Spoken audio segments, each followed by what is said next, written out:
it's easy for Jose to do the lip sync. Easy.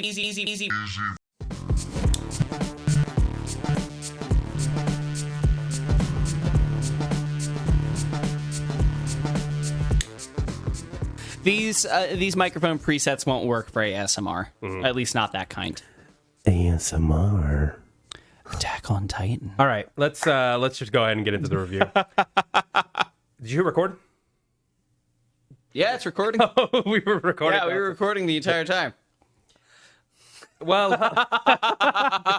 could you imagine? Is that the intro? I don't know. Is it? It could be. It's gonna be the intro. Okay, it's gonna be the intro. Hey everybody, my name's Abraham. This is Ben Collins. We're here to talk about Season 1, Episode 14 and 15 of Attack on Titan, titled Can't Look Into His Eyes and Special Operations Squad, on this episode of 2FAST2MOVIE. Now, before we begin, go ahead and hit that notification bell and subscribe, and let us know what you think about the episode. Are we wrong in any of our opinions that we're going to talk about? Because we do got a bunch, because we got to talk about Eren's trial and also the introduction of all of Levi's squad. Oh my gosh. Yeah, this is what a definitely not dead group of people this is. And they're going to live happily ever after. It's just, this is actually the episode where seeds are planted for the future. Yeah. More so than I think any other episode before, because this is the moment where questions in the audience's mind can actually be posed. So this is Can't Look Into His Eyes and Special Operations Squad? Yes. Got it. All right.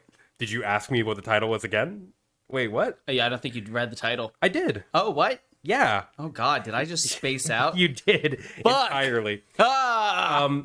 But regardless, I think, like I was saying, like, the seeds are planted. Like, this is the first time where we're like, why does the military police, like, want Eren so bad? Why would you just assume that he's immediately someone that you should eat? I mean, kill. Yeah.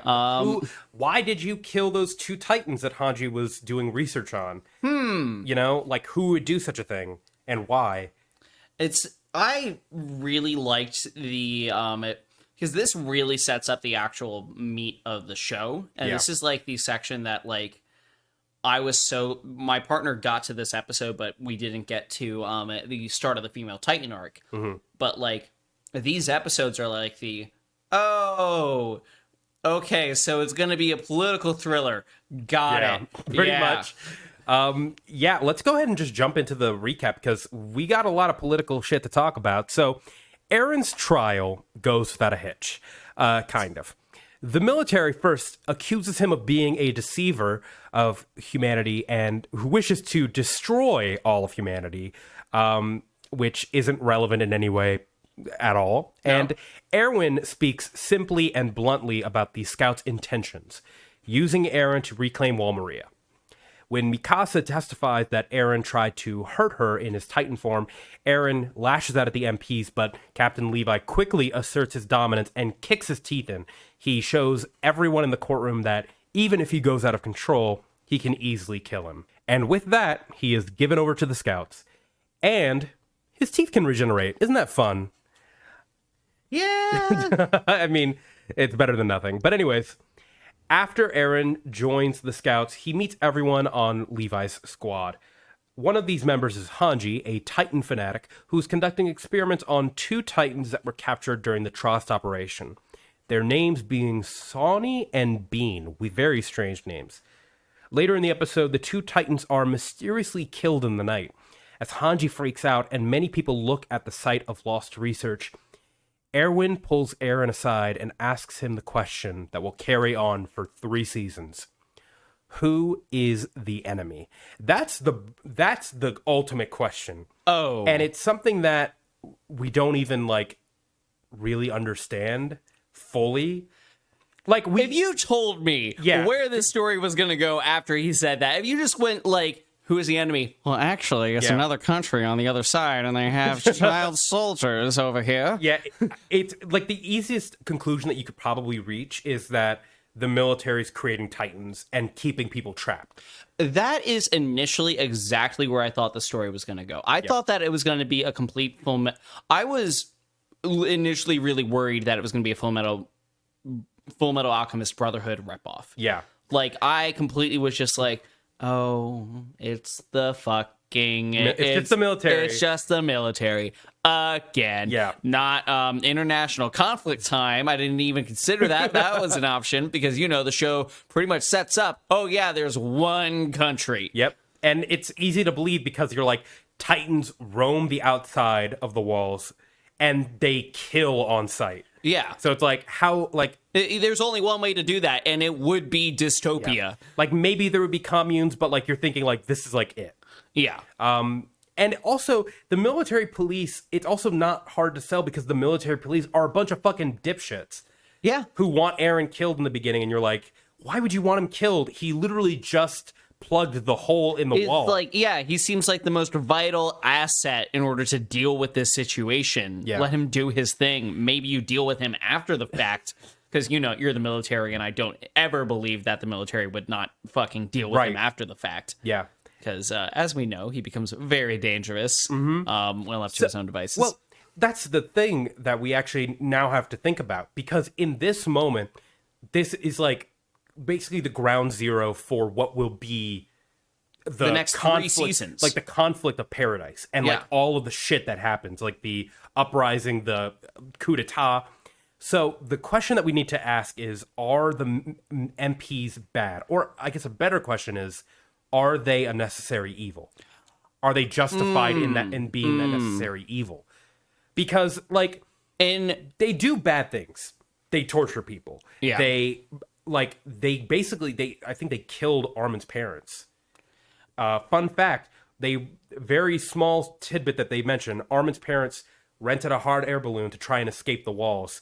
And then in a flashback, someone mentions that they stopped a hot air balloon and killed the people. So Armin's parents were killed by the military police for trying to explore the outside world. Was never explained to me. What the fuck? Yeah. Crazy, right?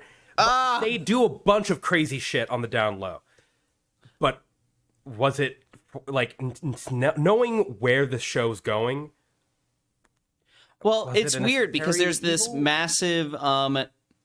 I will say, I do think that in the world that the king set up, when he brainwashed everyone, this was a very necessary function and organization in order to make sure things stayed that way. Right. So you had to make sure people didn't fucking leave and potentially find out that, oh, there's other countries. Yeah. And they hate us. And here's what our history actually is. It makes total sense why they're there. I would say, because necessary evil is such a broad term for me, because and I feel like it's not necessarily applicable to the situation, because in this show, morality has been so muddled by how complex the situations are that I can't really say. I can say that they are an evil. I don't entirely believe that they're necessary, because at the same time, I don't agree with what the king did. Yeah, like the fundamental situation of the walls is flawed. Exactly. So because I don't agree with that, I can't call it a necessary evil. I would say it was necessary for that operation to work. Yeah. But again, when we're trying to apply morality to these situations, I can't really make a judgment. Yeah, because the whole thing is just fucked inside out. They're really just like responsible for upholding something bad that like is already rotten to its core. Yeah. So, but they're responsible for making sure that the image that we see of it stays that way. And when you think about just the terms military police and like the way that everything is structured, it kind of harkens back to one of the first books to ever explore this, which would be 1984. Yeah. With the way that you had, I wasn't at all planning on talking about 1984 the repressing today. of the information. Well, repressing of the information, but also like the very similar to how the military is split up into 3 branches here. The military is the entire government is split up into basically 3 branches there as well. Right. One that controls information, one that controls people, and I forget what the other one is because I haven't read the book recently. Information, people, thought? The thought police. Well, the thought police is like kind of like an element of what you could potentially hammer into military. If we're making 1984 comparisons, we will be here all today. That's a video essay. Yeah, it is. I just, it's... it's just crazy how this thing just spirals out of control just because of this one action that Grisha did all the way back when. And it's also funny how right the military police is. I think that the military police in the courtroom don't know, like, the extent how to bad which, this is. but, like, they've been given orders from the top down enough so far removed that it's really coming from Rod Rice. Yeah. Rod Rice doesn't even know the truth, but he knows that the person who knows the truth knows not to fuck with the founding Okay, Titan. that was a lot of... I'm just saying, Yeah. like, Rod Rice is operating on an assumption at this point. Yeah. Saying, like, that the only reason why we're kept in this walls is because the only person who knows the truth thinks it's best. Yeah. And every time, they always agree. Yeah, and then now we're in a situation where the founding Titan is missing, and this is definitely the founding Titan, and we got to get it back, but bureaucracy saves Eren Yeager's life. Yeah. It's just funny how the mouthpieces of the military police don't even realize the full extent to what they're saying. They think they're just saying propaganda, but, like, it's, like... It's entirely true. Yeah. No, it's, he legitimately will destroy humanity if you give him the chance. He has the power.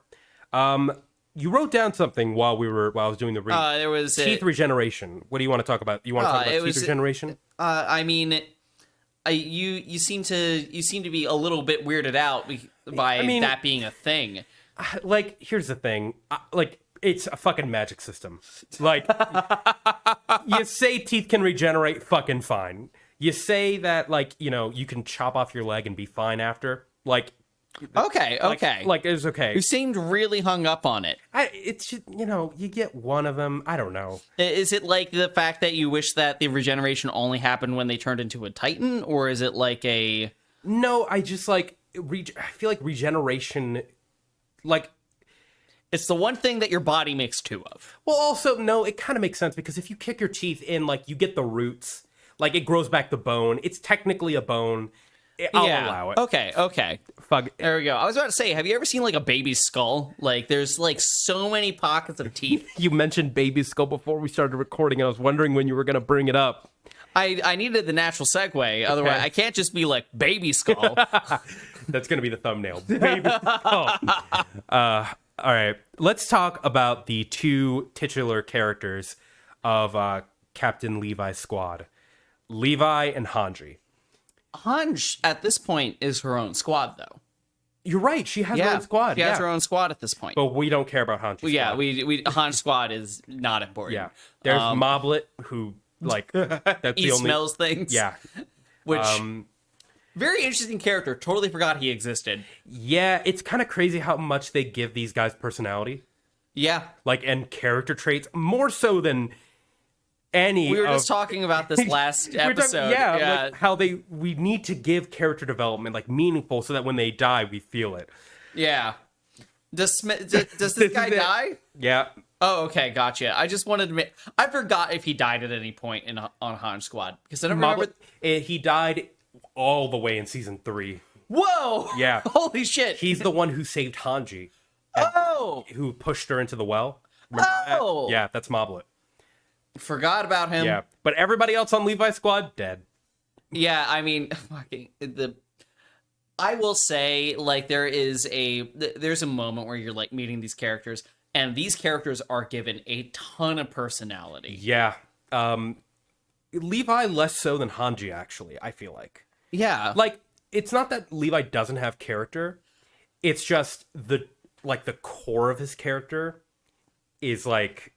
It's like he puts on a facade, I feel like. Well, I feel for me, because Levi is such an interesting character to kind of pin down, because, I mean, we already talked about the whole Ackerman thing, and it's very obvious when you take a look at the whole OVA flashback thing with him. Which I actually haven't seen. So that's going to be my first time watching that. Really? When we cover it. Really? Yeah. So, like, his actual fucking backstory? I don't know. I don't know what the fuck is going to happen. Oh, man. Yeah. Okay. I missed all of the OVAs. When you watch that, watch the OVAs. Yeah, Just watch the OVAs. We're gonna watch them. Yeah, when you watch that stuff and it's like, oh yes, it's Erwin that is activating for. Mm-hmm. He is undoubtedly, and he like even confesses like, I'm not the plans guy. I'm just like, you give me the mission and I pull it off. He's like a total no fucks. It doesn't fuck around. Yeah. We've seen this before, but also genuinely just like, you can tell that his people like to hang out with him. And like, it's just like there's this whole thing in the beginning where guy who's gonna die, so I haven't bothered to remember his guy who smells. No, not the guy who smells. The guy that's constantly fucking sexually harassing the girl. By the way, just not a good trope, guys. Yeah, just not a good trope. Put it on the laundry list. Yeah, just stop it. Stop it. That's not good characterization. Yep. I like Petra, but I hate that guy, and it's really difficult whenever he's on the screen and Petra's on the screen. Yeah. And I hate that I remember Petra so much more than that guy. Because she's the death that actually matters the most. Yeah. But anyways, as you were... there's a whole thing in the beginning of just like, stop trying to impersonate Levi by pretending that you're cool. Like... With Eren? No, with fuckface with sexual harassment. Yeah. Right. There's this whole vibe that like Levi is supposed to be the cool guy, but like... in reality, I think that it's just that his people look up to him and try to kind of emulate that. And in reality, I think he's horribly socially awkward. Oh, absolutely. I think that he's not cool at all. He just comes off cool because everyone knows that he could kill everybody in the room. Yeah, he reminds me of like, you know, like that person like in a group where you're the person who like never breaks and is always serious. And like everyone in the friend group always tries to like make them break. Like, tries to get them to smile. Yep. Levi's that person. Yes, 110%. And it's because he doesn't break. That's what makes you like him more. Yeah, because it's just like, man, this guy's committed. Yeah. He rocks a fedora in like the most serious way that I've ever seen anybody rock a fedora. Or not a fedora, an ascot. What's a fucking thing? An ascot. Not a fedora. Okay. I was about to say, I never want to imagine Levi wearing a fedora. Sorry, the other thing that you buy at a haberdashery. Sorry. My bad. I'm just like I'm going through like a bunch of my lady and like bunch of like just incel like imagery on Levi right now. I'm like, no. If Levi were to wear a fedora, it would be like a 50s like a zoot suit. Oh yeah, no. It would be like well fitted. Yeah. You go like, damn, that man's hot. Yeah. Yeah. It would be it would. So we know what your impression of Levi is. So that's that. Yeah, no, hands down. Let's talk about Hanji. Mommy! Because there we go. As much as I like Levi, I love Hanji. Another top 5 character for me. Oh, absolutely. I feel like her introduction is just so well played out and like how insanely committed she is and how insanely excited she is. And you can't don't get me wrong. It's weird. There is a weirdness to it. However, there is a really endearing quality that is how she is, like, how committed she is to this, how she's probably one of the only people on the entire island that gives a shit about this kind of stuff. That's the thing. Does it make her weird? I think she's only weird in that, like if you're saying weird for the fact that she's studying the Titans, not at all. No. Like, she's only weird because she's like, can I have some of your teeth? Like, yes. And like weird, like kind of like intrusive things. But the interest, like you're saying, like there's kind of something admirable about it. And it's also strange that no one else is as curious about the Titans as she is. Yeah. I'm sorry. There's like humanoid creatures that range between like 8 feet to like 100.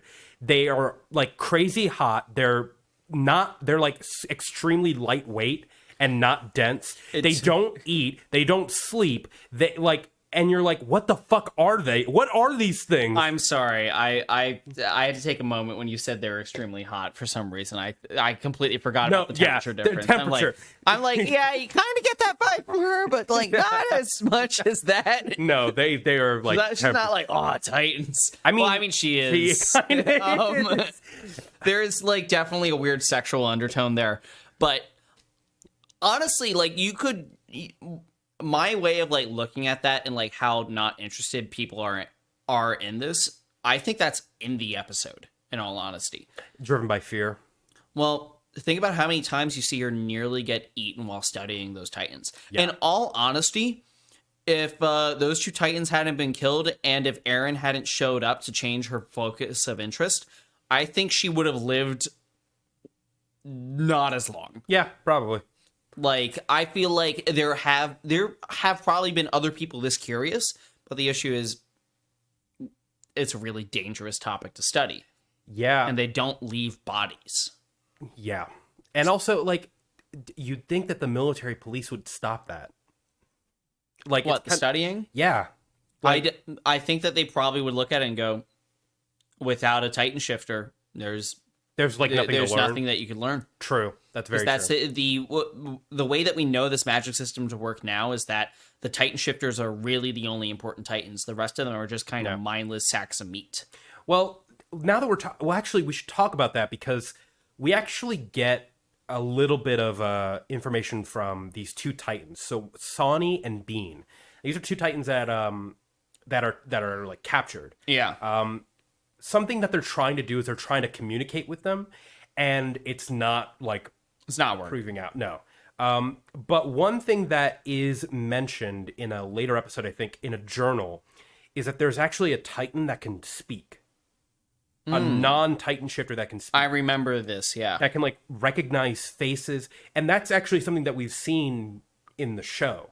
Yeah. Like, it's likely the reason why Dina, like, found, like, even though, like, there's, like, this, like, obvious, like, undertone of, like, haha, I'll find you in the next life. Haha, I'm gonna murder your next wife.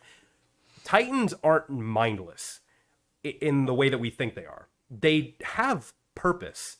They're eating people not for fun. They're eating people to become whole. Yeah. So I find it interesting that that they're killed, that these 2 Titans are destroyed. Because at the time, we're thinking, oh, people hate Titans. It's probably the military police because they're like, fuck these Titans. Or maybe it's civilians who are like, fuck these Titans. Or, soldiers. But as Erwin points out, he poses the question, who is the enemy? And it's in the moment that Sonny and Bean are killed. Yeah. It's clear that whoever killed them to stop information from being leaked. Yes.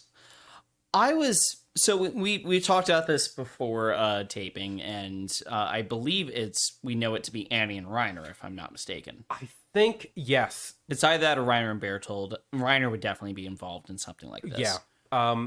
I think it's mentioned at the end of season 1 when Armin confronts her. I think there's like a flashback where they're like, you killed them. But, like, I could be wrong. Yeah. But, like, yeah, there's, like, evidence laid out right here that... I'm just curious as to what information they thought that they would glean. From these 2 Titans? Yeah. I mean, you have Eren, a Titan shifter, and you have Titans. You could... And if they believe that he's the founding Titan, there would be room for... Yeah. There would be room for that to be triggered right there, then and there. No, because he doesn't have. He needs. Well, they don't know about the royal blood thing, right? Yeah, so remember that it wouldn't work. Yeah, it wouldn't work. But maybe that fear exists that if he figures out that he's the founding Titan, this is potentially the grounds for that happening. And because they don't even know how the founding Titan works. No. So they're under the impression that anybody with the founding Titan has that power. Yeah. But nobody knows about the king's ideology being forced on the people. Yeah, and no one knows about the fact that the bloodline is being used as a necessary piece there. Yeah. Yeah. So, like, I understand why they killed them, because they're like, Eren's a Titan, and now they just captured 2 more Titans. Like, they're starting to figure shit out quick. So we gotta cut that off, make sure that there's no chance of that happening. Yeah. Whether or not it was Reiner, I mean, I doubt Bertold would do it. I don't know. Bertold just doesn't strike me as a person who would be... Like, he's always been the fly-on-the-wall character. I will say, I think Bertold might have because one of the things that is very thematic with Annie is that she's supposed to not be a character that enjoys killing people or being in the situation at all. Mm-hmm. So in most situations, she's going to be reluctant about taking any sort of action. Right. Where Bertold has always been easier for Reiner to convince. That's true. So it could have very well been Yeah. Reiner and Bertold as the Watch. Yeah. The Lookout. It is likely that all three of them were involved in some way, seeing as they are all kind of connected on that piece. I think they will do a flashback. Let us know in the comments down below, actually, if they confirm that in a later episode. I'm actually curious to see who is responsible for this. But, I mean, anything closing that you want to talk about with this episode? Any final thoughts you want to leave the audience? Yeah, I think I feel like one thing that I just found so impactful from the second episode here was Eren's time with Hange, specifically, and just the way that the story echoes itself later down the line, and the whole like used to stay up all night with me in season 4, and like her trying to get back and rebonding with him, and really rewatching this, I'm like, oh right, they had a really serious connection going on. Yeah, they had rapport. So like, when she's not able to get through to Eren in season 4, that was a bigger deal than I realized. Yeah, it's tough because you don't realize how much the little moments are going to mean later on. Yeah. Not even in terms of like, like, I'm not like, obviously we're talking about like crazy like theories and twists, like Eren's like foreshadowing, like, but I just mean like the small moments matter. Yeah. And Isayama does a really good job of, like, of course, like, the pacing suffers in the earlier parts because we have this. Yeah. But because we have it, season 4 feels so good. Yeah. So, Isayama, good job. You did good with this episode. And, hey, it all worked out in the end anyways. But, hey, that's all we've got for this episode of 2FAST2MOVIE. Let us know what you thought about this episode and the episodes that we talked about in the comment section down below. Again, please let us know who actually killed Sonny and Bean. Also, am I saying that correctly? Because I don't know how I believe it's Sonny and Bean. Okay, because I've never seen SAWNEY. I'm pretty sure it's like someone looked at like German names and was just like, yeah, that's a real one. We don't know how to pronounce it because we're Japanese, but let's just fucking go with it. Regardless, thank you guys so much for watching, and it's Too Fast to Movie. It's movie too fast. God fucking damn it. All right. Bye. You always gotta